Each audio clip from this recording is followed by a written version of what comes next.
ဇက်လန်ကတော့ OZ ဆိုတဲ့တကမ္ဘာလုံးကဖုန်းတွေကွန်ပျူတာတွေနဲ့အင်တာနက်ကနေတဆင့်ချိတ်ဆက်ကစားနိုင်တဲ့ digital game တစ်ခုကနေအစပြုပါတယ်။လူတိုင်းမှာကိုယ်ပိုင်အချက်အလက်နဲ့ဖန်တီးထားတဲ့ဇက်ကောင်တစ်ကောင်စီပိုင်ဆိုင်ထားကြပြီးဒီ digital world ကြီးထဲမှာဆိုရင် shopping ထွက်တာစီးပွားရေးလုပ်တာအုပ်ချုပ်သူပိုင်းဆိုင်ရာတွေကအစားအပြင်လောကနဲ့ထပ်တူလှုပ်ရှားကစားနိုင်ပါတယ်။အပြင်လောကကိုရေးကိုတာအချက်အလက်တွေကိုလည်းကို game character ကအတုံးချပိုင်ခွင့်လည်းရှိပါတယ်။အခုမြင်နေရတာကတော့ game ကဘာထဲမှာအလုံးလုံးနေရင်စကားပြောနေတဲ့တငယ်ချင်းနှစ်ယောက်ကိုမြင်ရမှာဖြစ်ပါတယ်။ခန်းကြီးလို့ခေါ်တဲ့အထက်တန်းကျောင်းသားလေးကတင်ချာအိုလံပစ်ပြိုင်ပွဲမှာဂျပန်နိုင်ငံကိုစားပြုအဖြစ်ကနေလွဲချော်ခဲ့လို့စိတ်မကောင်းဖြစ်နေတဲ့အကြောင်းလေးကိုပြောပြနေပါတယ်။သူတို့ဂိမ်းစော့နေတော့အခန်းထဲကိုကျောင်းကနတ်ဆူကီဆိုတဲ့စီနီယာမမကဝင်လာပြီးအချိန်ပိုင်းအလုပ်တစ်ခုလုပ်မလားလို့မေးပါတယ်။ပထမကတော့သူတို့ကဂိမ်းစော့နေတာဆိုတော့ညင်းလိုက်ပြီးမယ်အဲ့ဒီအချိန်ပိုင်းအလုပ်ကစီနီယာမမရဲ့မွေးရမြေကိုလိုက်ဖို့ရုံပါပဲ။အဲ့ဒီလိုကြတော့စီနီယာမမကိုကြိုက်နေတဲ့နှစ်ကောင်လုံးကလိုက်ချင်ပေမဲ့ခန်းကြီးကိုပဲရွေးသွားပါတယ်။ဒီလိုနဲ့ရထားကြီးစီးပြီးနတ်ဆူကီရဲ့မွေးရမြေကိုပြန်มาတော့တယ်။အဓိကအကြောင်းရင်းကတော့နတ်ဆူကီရဲ့အဖွားမွေးနေ့ကိုအမိသွားချင်တာပါ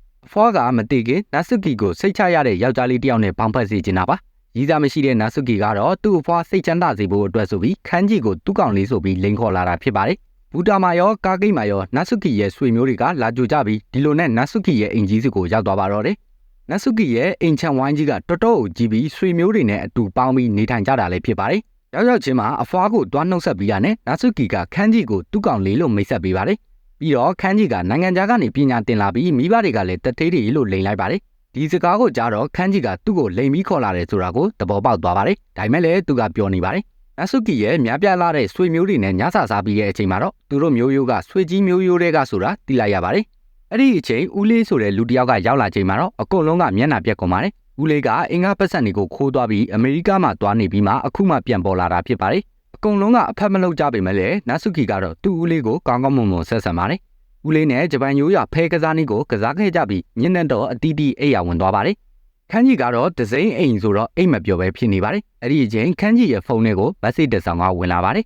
အဲ့ဒီမက်ဆေ့ထဲမှာတော့ရှုပ်ထွေးရှည်လျားလာတဲ့တင်ချာကနန်းတွေအများကြီးပါနေပါတယ်တင်ချာဘာသာရက်ကိုထူးချွန်တဲ့ခန်းကြီးကဒါကိုတင်ချာပု္ပ္ပစာတစ်ခုလို့ထင်မှတ်ပြီးဖြည့်ရှင်းပလိုက်ပါတယ်သူမသိခဲ့တာကတော့ဒါဟာလူတိုင်းစော့နေတဲ့ OZ ဆိုတဲ့ဂိမ်းစာပါကို hacking ပြုလုပ်နိုင်တဲ့ password ဖြစ်နေတယ်ဆိုတဲ့အချက်ပါပဲခန်းကြီးကတော့သူ့အဖြေကို message ပြန်ပို့လိုက်ပြီးအိပ်ပျော်သွားခဲ့ပါတယ်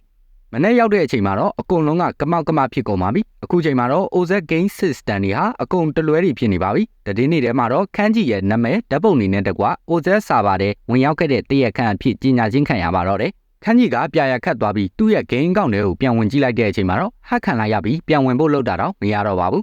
OZ game မှာအလုံးလုံးနေတဲ့တငယ်ချင်းတွေကိုမေးကြည့်လိုက်တဲ့အချိန်မှာတော့မင်းညကလှုပ်ဝက်ကုတ်2000ကျော်နဲ့ခံထားတဲ့ဂိမ်းစာပါကိုတယောက်ယောက်ကတညတည်းနဲ့ဖြည့်ရှင်းလိုက်တယ်ဆိုတဲ့အကြောင်းကိုပြောပြပါတယ်။အဲ့ဒီလူကတော့ခန်းကြီးပါပဲ။ခန်းကြီးကအကောင့်အသစ်ဖွင့်ပြီးဂိမ်းနဲ့ဝင်ကြည့်လိုက်တဲ့အချိန်မှာတော့သူ့အကောင့်ကိုခိုးထားတဲ့လူကခြားသူတွေရဲ့အကောင့်တွေကိုပါလိုက်ခိုးနေပါတယ်။ခန်းကြီးကသူ့ဂိမ်းအကောင့်ပြန်သွားတောင်းတဲ့အချိန်မှာတော့သူပဲအစော်ခံလိုက်ရပါတယ်။အဲ့ဒီအချိန်ဂိမ်းထဲကအတော်ဆုံးကစားသမားတယောက်ကဝင်ခဲ့လိုက်ပါတယ်။အဲ့ဒီလူကမထင်မဲ့ပဲမျက်စိရှိမှမြင်နေရတဲ့နတ်ဆူကီရဲ့မောင်ရင်ဖြစ်နေပါတယ်ခန်းကြီးရဲ့အကောင့်ခိုးထားတဲ့လူနဲ့ချနေတော့မှပဲအမျိုးတွေရဲ့ကလေးတွေကလိုက်ရှုပ်နေတာကြောင့်ဟိုကောင်ကလွတ်သွားပါတယ်လွတ်ချင်းမှာအနီးနားကတခြားဂိမ်းအကောင့်တွေကိုခိုးယူပြီးပေါက်ဆက်လိုက်တဲ့အချိန်မှာတော့လဲပဲအယောင်မြင်သွားတာကြောင့်ခန်းကြီးတို့ကထွက်ပြေးရပါတော့တယ်အဲ့ဒီနောက်မှာတော့တငယ်ချင်းရဲ့ပြောပြချက်အရခန်းကြီးရဲ့ဂိမ်းအကောင့်ခိုးယူသွားတဲ့လူကအမေရိကန်စစ်တပ်ကဖန်တီးထားတဲ့ AI ဖြစ်နေပါတယ်ပြဿနာတွေကမပြီးသေးပဲတည်င်းအစီအစဉ်တွေကြောင့်နတ်ဆူကီရဲ့တမျိုးလုံးရဲ့ရှိမှာလိန်ထားတာတွေကအကုန်ပေါ်သွားပါတော့တယ်အန်ကြီးကတော့ရီးစားဆိုတာလိန်ထားရပေမဲ့သူတခါမှမရဘူးသေးတဲ့ဆွေမျိုးတွေကြားကနီးစပ်မှုကိုဒီအိမ်မှာနေတော့ခဏရခဲ့တဲ့အတွက်ကျေးဇူးတင်ပါတယ်လို့ပြောခဲ့လိုက်ပါတယ်။ပြီးရနဲ့အမျိုးတွေကရဲတယောက်ကရဲစခန်းအောင်ဖမ်းခေါ်သွားပါတော့တယ်။တစ်ဖက်မှာတော့ဟို AI ကောင်က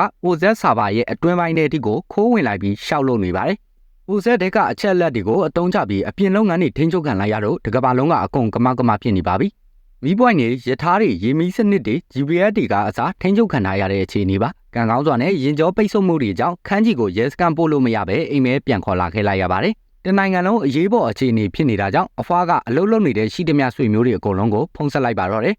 သူ့အမျိုးတွေကလည်းလက်ရှိအရေးပါတဲ့အစိုးရဌာနကအာဏာရှိတဲ့လူတွေဖြစ်နေပါတယ်ပြည်ထနာတွေကိုဘလို့ဖြေရှင်းရမယ်ဆိုတာကိုညွှန်ကြားပေးနေပြီးဘယ်တော့မှလက်မလျှော့ပဲတေချာပေါက်လုပ်နိုင်ရမယ်လို့အားပေးနေပါတယ်အဲ့ဒီအချိန်ညကခန်းကြီးလိုပဲမက်ဆေ့ပို့ခံရတဲ့လူက55ယောက်ရှိပြီးအကောင့်တွေအကုန်လုံးခိုးခံလိုက်ရတာကြောင့် OZ စာပါကိုတကယ်ဟက်ခဲ့တာကခန်းကြီးမဟုတ်ဘူးဆိုတာကိုသိသွားခဲ့ကြပါတယ်။အဲ့ဒါကြောင့်နတ်ဆူကီရဲ့အမျိုးတွေကပါဝမ်းတာသွားခဲ့ကြပါတယ်။ တကယ်တော့အဲ့ဒီ AI ကိုတီထွင်ထားတဲ့လူကနာဆုကီရဲ့ဦးလေးဖြစ်နေပါတယ်ပတ်စံရဖို့အမေရိကန်စစ်တပ်ကိုရောင်းချခဲ့တယ်ဆိုတဲ့အကြောင်းကိုဝန်ခံပါတယ်အဖွားကတော့ကိုကစစ်သူကြီးမျိုးရိုးကနေစင်တက်လာတာတော့မှဒီလိုကိစ္စမျိုးကိုလုပ်တယ်ဆိုပြီးစိတ်ဆိုးကအိမ်ပေါ်ကနေမောင်းချလိုက်ပါတယ်အဲ့ဒီညမှာတော့အဖွားကခန်းကြီးကိုသူနဲ့အတူတူကစားပေးဖို့ခေါ်လိုက်ပါတယ်အဖွားကနာဆုကီနဲ့ခန်းကြီးတို့ရီးစားလို့ဟန်ဆောင်ပြီးသူ့ကိုလာတွေ့တာအစကတည်းကတီးပြီးသားပါဒါပေမဲ့ခန်းကြီးရဲ့စိတ်ထားကိုသဘောကျတဲ့အတွက်သူကဘာမှမပြောတာဖြစ်ပါတယ်နာဆုကီရဲ့ဘေးမှာနေပြီးတပွားလုံးကောင်းကောင်းမွန်မွန်ဂီယူဆိုင်ပေးပါလို့မှားပြီးရနဲ့ကစားပွဲကိုအဆုံးသတ်လိုက်ပါတယ်မနက်မှာတော့မထင်ထားပဲအဖွားကအိယာထဲမှာတေဆုံးနေတာကိုတွေ့လိုက်ရပါတယ်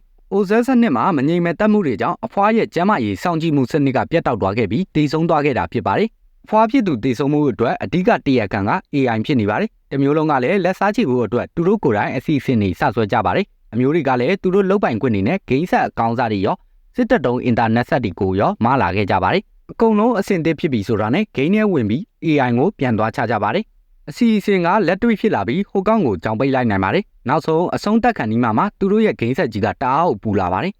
ထားတဲ့ရေခဲတုံးတွေကိုအမျိုးတွေကတယောက်ကဘူးမတိကိုမတိနဲ့အဖွားရဲ့အလောင်းသားကိုရွှေ့လိုက်တာဖြစ်ပါတယ်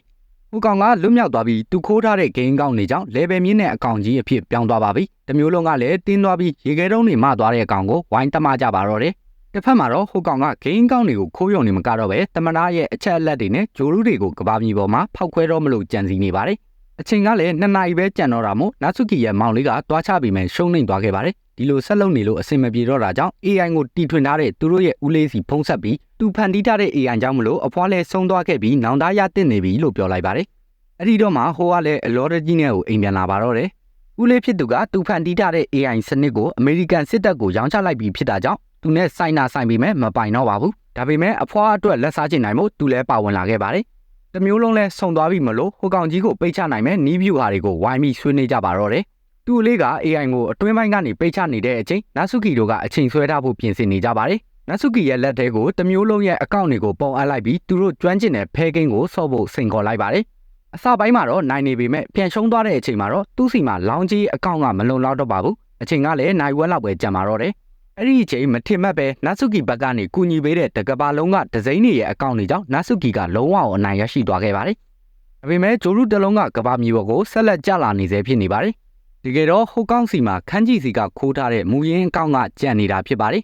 ဂျိုရုကအိမ်နာကိုကျလာခဏီးဖြစ်တာကြောင့်အကုန်လုံးကထွက်ပြေးမလို့လုပ်နေပေမဲ့ခန်းကြီးကတော့လုံးဝကိုလမ်းမလျှော့နိုင်သေးပါဘူးအနည်းဆုံးတော့သူကဂျိုရုကိုလမ်းကြောင်းလွှဲမလို့လုပ်နေပါတယ်တင်ချာမှာအရန်တော်တဲ့ခန်းကြီးကသူ့အရင်တစ်ခါဖြည့်ရှင်းမှုခဲ့တယ်လို့ပဲအိုဇက်ရဲ့လုံခြုံရေးကုတ်တွေကိုဖြည့်ရှင်းပြီးတခိုးကောင် AI ထိန်းချုပ်ထားတဲ့စနစ်တွေကိုပြန်သိမ်းဖို့ကြိုးစားနေပါတယ်နောက်ဆုံးမှာတော့ခန်းကြီးကအပြင်ကနေလုံခြုံရေးကုတ်တွေကိုဖျက်နိုင်ခဲ့ပြီးဂိမ်းထဲမှာတော့နာဆုကီရဲ့မောင်လေးကဟိုကောင်ကိုအပီကျိတ်လိုက်နိုင်ပါတယ်ကံကောင်းစွာနဲ့ခန်းကြီးရဲ့ကြီးစုကြောင့်မလို့ကြားလာတဲ့ဂျူရုကိုလမ်းကြောင်းလွှဲနိုင်ုံနဲ့မကပဲအချိန်ကတိတ်မပြင်းတာကြောင့်အထီးကိုက်မရှိခဲ့ပါဘူးတမျိုးလုံးကလည်းအဖွားအတွက်လက်စားချိနိုင်ခဲ့ပြီးအဖွားရဲ့နာရီကိုကောင်းမွန်စွာအဆုံးသတ်နိုင်ခဲ့ပါတယ်ဒီကိစ္စတွေရဲ့အစ AI ကိုဖန်တီးခဲ့တဲ့ဦးလေးနဲ့အမေရိကန်စစ်တပ်ကလည်းထိုက်တစ်နဲ့စစ်ဆေးမှုတွေကိုခံနေရပါတယ်ခန်းကြီးရဲ့ဂိမ်းကောင်ကတော့အမျှဝေလိုက်ရပါပြီနောက်ဆုံးမှာတော့ခန်းကြီးကသူ့ချစ်တဲ့နာဆုကီကိုဖွင့်မပြောရတာကြောင့်အမျိုးတွေကပဲကြားတဲ့ကနေအောင်သွယ်ပေးလိုက်ပါတယ်ခန်းကြီးနဲ့နာဆုကီဟာဆိုရင်လည်းဟန်ဆောင်ချစ်သူတွေမဟုတ်တော့ပဲတကယ်ချစ်သူတွေဖြစ်သွားရင်ဇက်သိမ်းသွားခဲ့ပါတယ်